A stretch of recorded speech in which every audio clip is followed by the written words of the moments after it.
Macro in multiplayer Tetris is a fake word with 5 definitions. We're going to be using real words in this video. How to have better strategy in multiplayer Tetris. Step 1, never kill yourself. If you kill yourself, you can't win. If you're having trouble with this, watch this video instead of this one. You might be thinking that's not strategy, that's not macro. First, I told you, we're not using that word. You're not ready for strategy.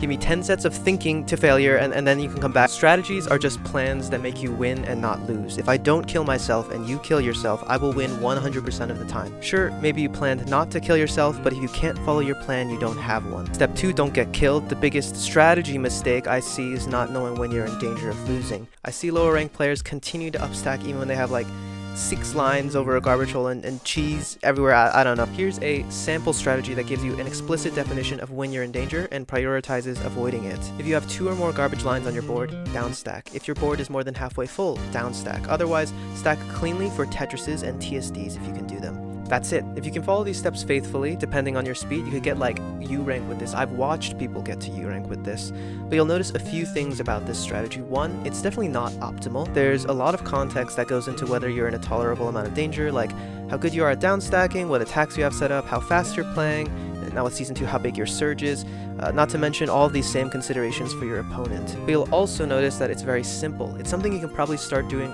right now to win more. To many, having good macro means complicated. It means taking into account all the information. You must screen watch, you must time your attacks to even talk about macro.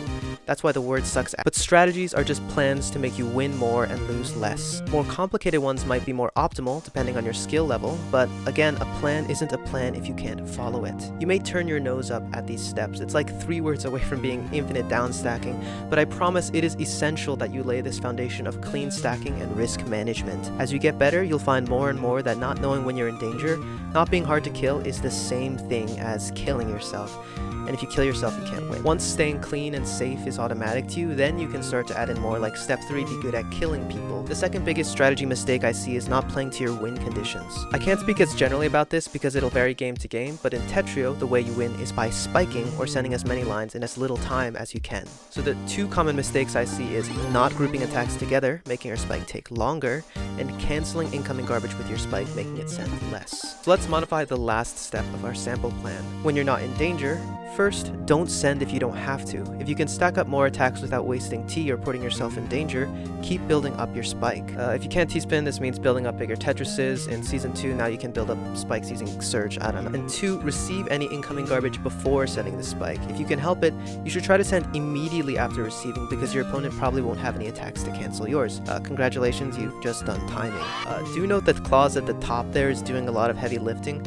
Remember, don't add the steps if you can't follow them. But again, this plan is not necessarily optimal, especially with building Surge as a consideration, but this is a starting point for newer players, something you can build upon as your mechanical skill grows. So we have our sample plan that gives you an explicit flowchart for playing Modern versus Tetris, but again, it's completely ignoring a ton of factors. Your strategy doesn't have to be this concretely written out, and we can rewrite it to leave a lot more interpretation. If you're in danger, do defensive things. Otherwise, do things that approach your win condition. Then you can fill in whatever in the blanks based on your skill level, your particular quirks, and the specific match you're playing. In general, upstacking, sending, and receiving are aggressive actions, and downstacking or canceling are defensive actions. So if you're bad in high-paced clean games, good at cheese, and your opponent has a 5 PPS opener, then maybe you'll try to cancel all of the opening pressure and send smaller surges to slow the game down. Are you super good at back-to-back pressure and suck at downstacking? Then maybe forget receiving garbage, just cancel through everything and run over your opponent the best you can. Maybe even think outside of the context of Tetris itself. If you're playing someone that is mechanically way better than you but has less endurance, maybe we shift the win condition to tiring them out, and aggressive actions will mean making decisions that lengthen the set.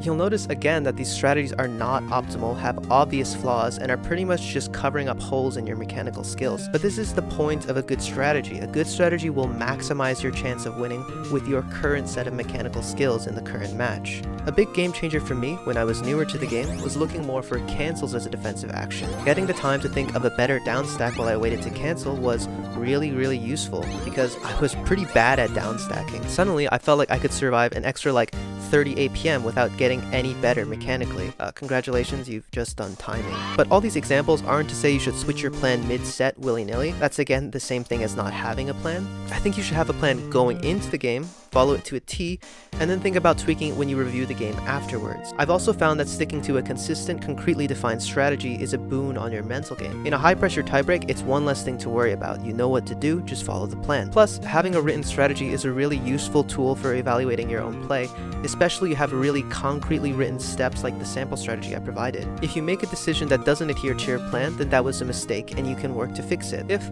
across a large number of games, you're not making any mistakes according to your plan and still losing, then you probably need to change your plan. And if, across a large number of games, you're constantly making a ton of mistakes, and you probably can't follow your plan as written and you need to make it simpler or improve your mechanical skills. Thinking about multiplayer Tetris in this way will also make it a lot easier to understand the play of others.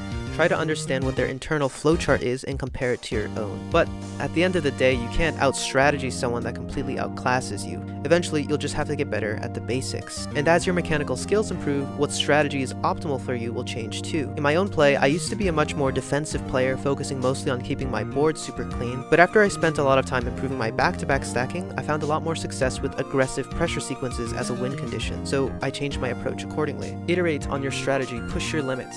Could your approach be more aggressive? Do you tend to tolerate too much risk? What patterns can you find in situations where you fail to recognize an advantage or disadvantage? Can you simplify your strategy to make it easier to follow and therefore more consistent? Can your approach adapt to different styles of play, maybe even specific players? This is the essence of multiplayer Tetris, what separates it from single player. To be honest, it's not much, and a lot of the time it really does just feel like playing single player next to another person. This stuff isn't very visible, it's these little tweaks to flowcharts and evaluations that 99% of the time occur in our intuition below the level of consciousness. But I think there's value in pulling those patterns and intuitive decisions out into words and frameworks, not only to inform our understanding of our play, but also to spread that information to help others get better. Okay, I'd be remiss to not talk about screen watching in a video with macro in the title, given it's an essential part of one of the more popular definitions. I want to stress that screen watching is a mechanical skill that you have to practice, and it's probably not going to radically change how you play. You have to dedicate brain power to doing it that you could be using to stack better and faster, and it'll probably let you optimize like a small handful of decisions to be 5% better. But I'll dump my understanding here really quickly in a text block, so pause if you want to read. And to caveat, I'm not very good at screen watching myself, so definitely take this all with a grain of salt. Macro is a term co-opted from other strategy games, but I feel like it's misappropriated in Tetris, because there isn't really a complex resource economy or sub-objectives to complete. In the same way, macro play isn't really a term in fighting games. We're not fighting a large-scale war like in StarCraft, we're trading blows in a 1 versus 1 duel. That isn't to say that it's not complex or there's no strategy in a smaller conflict, but the term macro itself, it means big. It suggests there's a layer of the game that's on a grander scale that everyone's missing, but you zoom out and it's just like not there. That's why I think the term has become so muddy and difficult to talk about, because it has this big connotation to it and people go looking for it in our little game of Tetris.